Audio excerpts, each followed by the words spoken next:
क्या हुआ था जब इंदिरा गांधी की लोकसभा की सदस्यता रद्द कर दी गई थी। कांग्रेस नेता और कांग्रेस के पूर्व अध्यक्ष राहुल गांधी की आज लोकसभा की सदस्यता समाप्त हो गई। कांग्रेस समेत तमाम विपक्षी दल इसे लोकतंत्र के लिए काला अध्याय बता रहे हैं। राहुल गांधी आने वाले 6 सालों तक अब कोई चुनाव भी नहीं लड़ पाएंगे।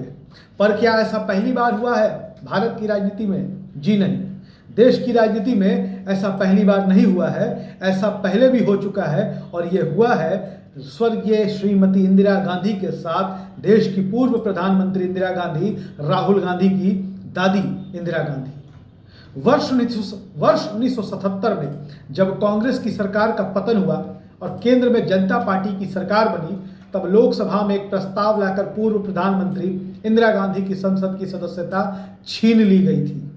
हम आपको बता दें कि सरकारी अफसरों का अपमान करने और पद के दुरुपयोग के मामले में खुद तत्कालीन प्रधानमंत्री मोरारजी देसाई ने प्रस्ताव पेश किया। प्रस्ताव पास हो गया। हालांकि इस पर 7 दिनों तक इस प्रस्ताव पर बहस चली।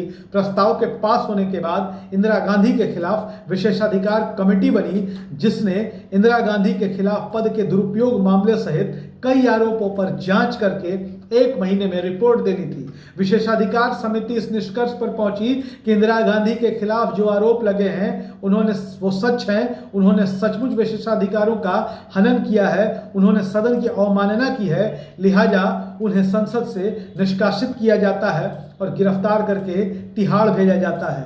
तब इंदिरा गांधी ने भी कहा था, राहुल गांधी की तरह, कांग्रेस पार्टी की तरह, कि उन्हें यह सजा केस के तथ्यों के आधार पर नहीं बल्कि पुरानी दुश्मनी निकालने की खातिर दी गई है। तत्कालीन प्रधानमंत्री मोरारजी देसाई ने कहा कि इंदिरा गांधी के खिलाफ आरोप गंभीर हैं, लिहाजा उन्हें जेल जाना ही होगा। और रह गई बात लोकसभा या संसद की सदस्य रहने का, यह हक तो इंदिरा गांधी पहले ही खो चुकी है।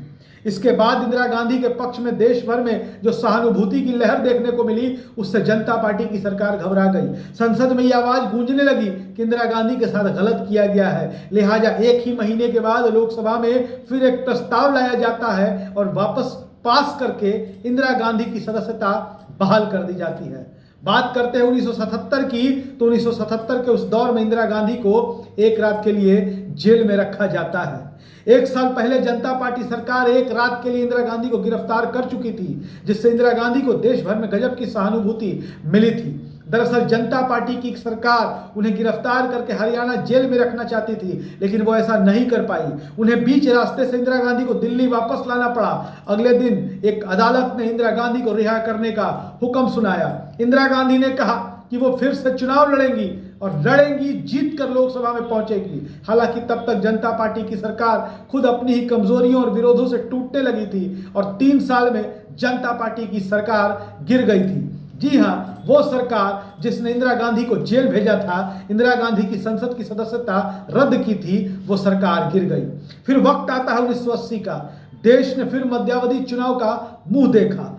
लगता था कि तब तक जनता ने इमरजेंसी के लिए इंदिरा गांधी को माफ कर दिया था, और जिस तरीके से इंदिरा गांधी की सदस्यता रद्द की गई, उन्हें जेल भेजा गया, उससे भारत की जनता में जबरदस्त सहानुभूति गांधी नेहरू परिवार, खास तौर पर कांग्रेस और इंदिरा गांधी के लिए फैलती है। कांग्रेस प्रचंड बहुमत से जीत हासिल करके लोकसभा में पहुंचती है, इंदिरा गांधी पहुंचती है, कांग्रेस की सरकार बनती है और इंदिरा गांधी प्रधानमंत्री बनती है। लेकिन वो वक्त अलग था, ये वक्त अलग है। उस वक्त कांग्रेस ने संघर्ष भी बहुत किया था। अगर कांग्रेस पार्टी को, राहुल गांधी को 1980 के नतीजे चाहिए, तो संघर्ष भी उन्हें 1980 की तरह ही करना होगा। ऐसे ही तमाम वीडियोज और पॉलिटिकल अपडेट्स के लिए बने रहें हमारे साथ। धन्यवाद।